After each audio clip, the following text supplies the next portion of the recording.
મહાદેવ મહાદેવ. કેમ છે મારી યુટ્યુબ ફેમિલી? મોજ ને બધાને? વાહ ભાઈ વાહ. 2 દિવસ ત્યાં ઠંડી બહુ પડવા માંડી છે અને શિયાળો ધબધબાટી બોલાવે. તીખું તીખું ખાવાનું મન થયું હતું એટલે દુકાનેથી ઘરે આવી ગયા છીએ, જમવા બેઠા છીએ. વાહ ભાઈ વાહ.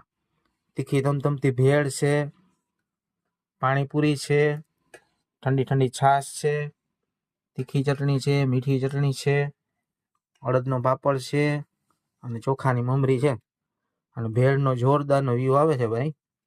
વાહ ભાઈ વાહ. કેમ છે અસલી દીકરા? મોજ? ફૂલ બાકાજી કી. વાહ ભાઈ વાહ, ફૂલ બાકાજી કી. કેમ છે આસ્તા દીકરી? મોજ? ફૂલ મોજ હો. કોકની મોજને લાઈક કરો, શેર કરો અને કમેન્ટ કરો અને સબસ્ક્રાઇબ કરવાનું ભૂલતા નહીં. લાઈક કરતા જાજો. વાહ મારો દીકરો વાહ. કેમ છે મનીષા? મોજ? મોજે મોજ. વાહ, બધાયના પડકારા ને મોજે મોજ. તો ચાલો ભેળ ખાઈ નાખીએ, બરોબર ને? હાલો આવી જાવ તમે પણ બધા. મહાદેવ મહાદેવ. વાહ ભાઈ વાહ.